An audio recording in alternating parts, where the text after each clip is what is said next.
It was a quiet, sunlit morning when the engines thundered into the small town of Maple Ridge, shattering the peace that usually hung over the lonely roadside diner. The rumble grew louder until the windows trembled, and every head turned as a group of bikers pulled into the gravel lot, their black leather jackets reflecting the sharp light. Among them was their leader, Rex Malone, a man whose name carried weight far beyond the rumbling of his Harley. His presence commanded silence. He was the kind of man who looked carved from stone, with eyes that spoke of 1,000 miles of roads and regrets. People whispered stories about him, some feared him, others respected him, but no one truly knew the men behind the scars and tattoos. If you believe that kindness can come from the most unexpected hearts, that everyone deserves a second chance, then please take a moment to like, comment, share, and subscribe to Kindness Corner, where real stories of compassion come alive. Inside the diner, the clinking of coffee cups faded as the bikers took their seats. The waitress, her name tag read Mara, moved quietly between tables, her smile polite but weary. She was young, maybe 30, with tired eyes that held the weight of too many sleepless nights. When she leaned forward to pour coffee, Rex noticed something beneath her attempt at cheer, a faint bruise near her jawline, half covered by foundation, the kind that no makeup could fully hide. It wasn't the first time he'd seen something like that. It stirred memories of his past, the kind of past that still haunted him when the nights grew too long. Mara worked in silence, keeping her eyes down.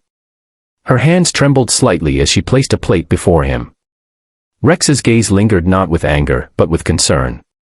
He didn't say a word, but inside, something shifted, a quiet fury mixed with an ache he hadn't felt in years. He saw himself in her fear. Years ago, he'd lost someone he loved to the same kind of pain, the kind no one spoke about, the kind hidden behind closed doors. That memory had been buried under layers of roughness, but now, standing before this bruised waitress, it clawed its way back to the surface. Outside, the sky turned gray, and the wind began to pick up dust from the lot.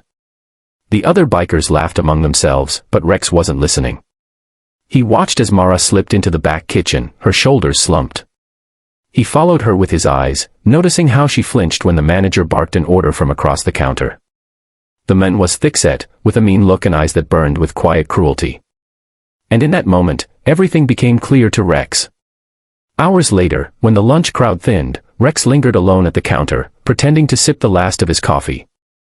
He watched the manager walk past Mara, bumping her shoulder hard enough to make her spill. She whispered an apology, but the man's response was sharp, venomous.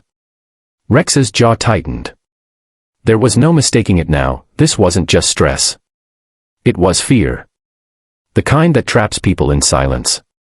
That night, Rex couldn't shake the image of her bruises. He sat in his garage, the neon light flickering across rows of bikes, lost in thought.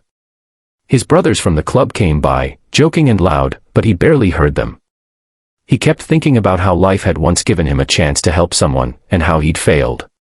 He'd promised himself never again. The next morning, he made up his mind.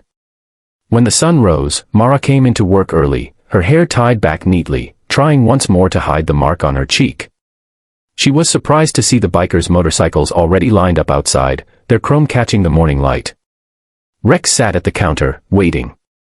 When she approached, he asked softly if she was okay. She nodded quickly, too quickly, her smile trembling. But then, before she could turn away, he spoke again, not in anger, not in pity, but with a quiet firmness that told her he saw what others ignored. And in that silence, she broke. Tears welled up, spilling before she could stop them. The manager stormed out from the back, ready to shout, but Rex stood. The room fell still. The bikers behind him straightened, their presence heavy and solid. The manager's tone faltered as Rex walked toward him, not fast, but with a calm that made the man's arrogance crumble. Rex didn't raise his voice. He simply told the man that hurting someone weaker didn't make him powerful, it made him pitiful. The manager tried to protest, but one look at the dozen bikers behind Rex made him stop. He stormed out, cursing under his breath, his pride shattered as the door swung shut behind him.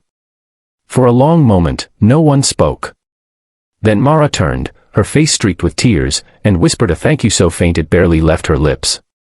Rex nodded and told her she didn't need to thank anyone, that she just needed to start again, without fear. The diner erupted in quiet murmurs. People who had watched in silence earlier now looked ashamed of their inaction. One old man even stood to clap softly, and slowly others joined until the sound filled the small space like a heartbeat.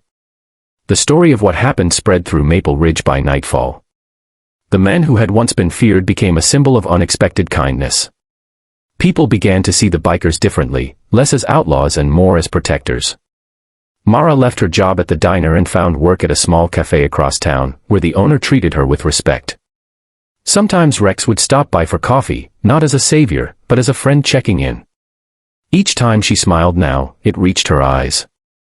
But the most surprising part wasn't what Rex did that day, it was how it changed him.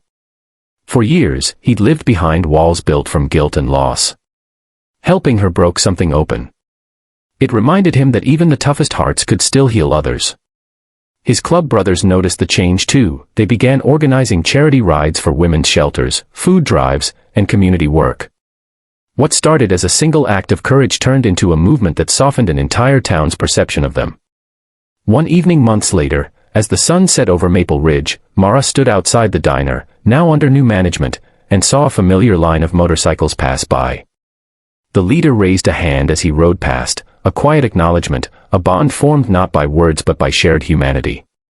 She smiled, her heart full, knowing that sometimes kindness doesn't come wrapped in gentle hands, it comes roaring in on two wheels, wearing leather, and a heart that has known pain.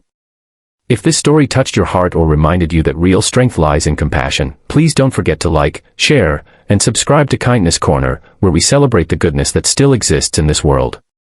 Before you go, comment below, do you believe even the toughest people can have the softest hearts? And as the last light faded behind the mountains, Maple Ridge remembered that day, not for the roar of engines, but for the silence that followed, when kindness finally spoke louder than fear.